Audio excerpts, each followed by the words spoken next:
Elliot Johnson had just finished packing his portfolio with the latest pieces for his upcoming exhibition.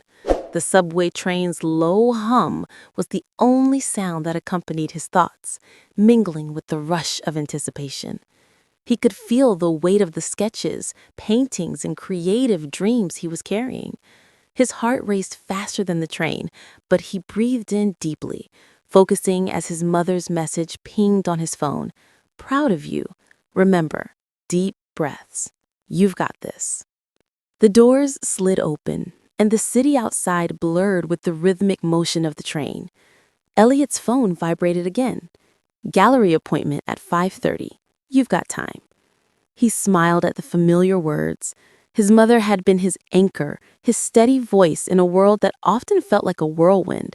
She taught him patience, and in that moment, as the subway car sped through the underground tunnels, Elliot breathed in for 4 seconds, held for 6, and felt the tremble of anxiety slowly leave his chest.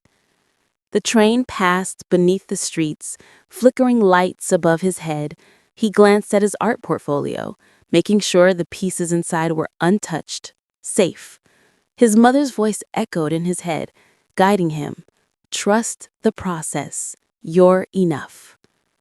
A toddler, barely able to stand on her own, raised a plush toy like a flag. Elliot felt a quiet smile tug at his lips, the innocence and simplicity of childhood in sharp contrast to his own overwhelming aspirations. The train jerked suddenly, and the sharp flash of red and blue lights filled the window like an unwelcome burst of light. The car went silent, as if someone had pressed pause on the world. An officer, a tall figure in a navy uniform, stepped into the subway car. Everyone remain seated, the officer commanded, scanning the crowd. We're looking for a man in a dark hoodie with a bag, possibly involved in an altercation. The officer's voice sliced through the silence, cold and unyielding. His eyes flicked to his own black hoodie and his gray backpack. I fit the description. His heart thudded louder in his chest, but he took a deep breath, just like his mother had taught him. In 4, out 6. The officer's eyes settled on him, narrowing. You, in the hoodie. Stand up. Elliot stood, but his body felt heavy, like the air in the train had thickened around him. Officer, he said, his voice soft and respectful, a habit from years of learning to speak kindly. I'm on my way to the gallery. I'm an artist. I have my ID. The officer motioned to him without acknowledgement. Turn around. Sir, this is a mistake. I'm just heading to my appointment, Elliot protested, his words stumbling over each other. The officer stepped forward, his boots ringing against the subway floor. He didn't seem to care. Elliot's hands stayed by his sides, his palms empty, but his heart racing. He could feel the eyes of the other passengers on him, the silent tension thickening the air. You're under suspicion, buddy, the officer muttered, his hand landing on Elliot's arm with a firm, unyielding grip. I didn't do anything, Elliot repeated, the words sounding weak even to his own ears. A murmur rippled through the passengers. Someone whispered, record. Someone else muttered, oh my God. Elliot felt the weight of their judgment as the officer's grip tightened on his arm. He felt like an object, like he wasn't even allowed to be a person.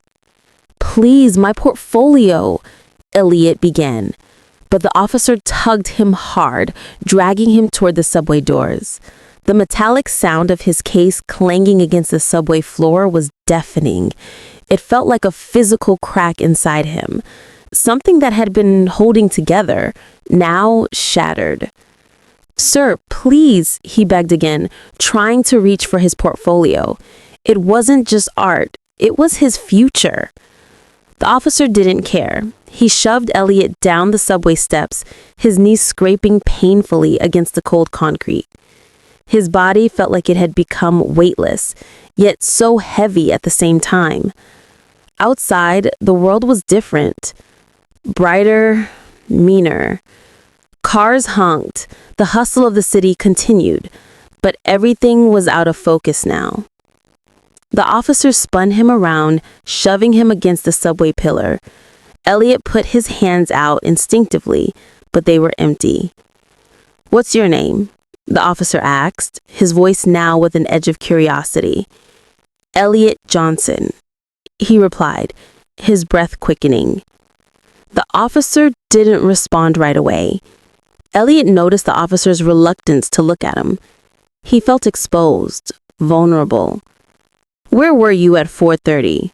The officer asked after a long pause.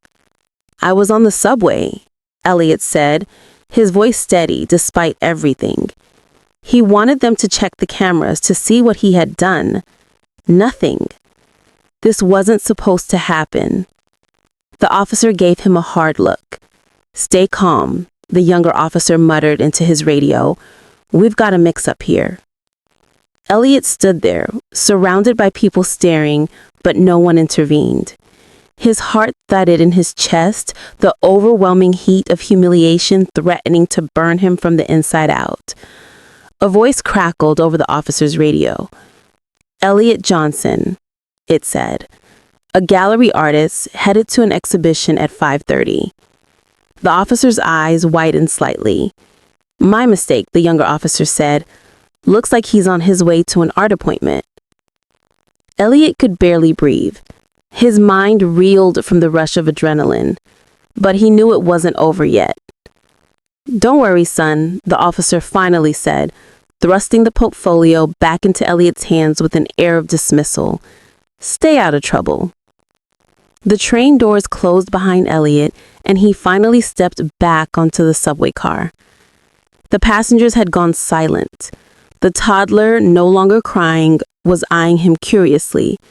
The subway driver, a middle-aged woman, turned in her seat, glancing at him in the rearview mirror. She mouthed, "I'm sorry." Elliot nodded, but his thoughts were already elsewhere. His phone buzzed incessantly. He glanced at the screen. It was flooded with messages. Texts from classmates, links to the video of the incident already circulating online. Some called him brave, others mocked him. He turned the phone face down on his lap, feeling his heart ache. At the art gallery, Elliot finally arrived, but his heart still pounding. But when the curator greeted him, her eyes soft with understanding, he felt a strange sense of calm wash over him. "You're here," she said with a warm smile, her voice like a gentle reassurance. "We've been waiting for you." Elliot took a deep breath, the feeling of the portfolio heavy in his hands, yet comforting. He stepped into the gallery, the weight of his future feeling just a little lighter.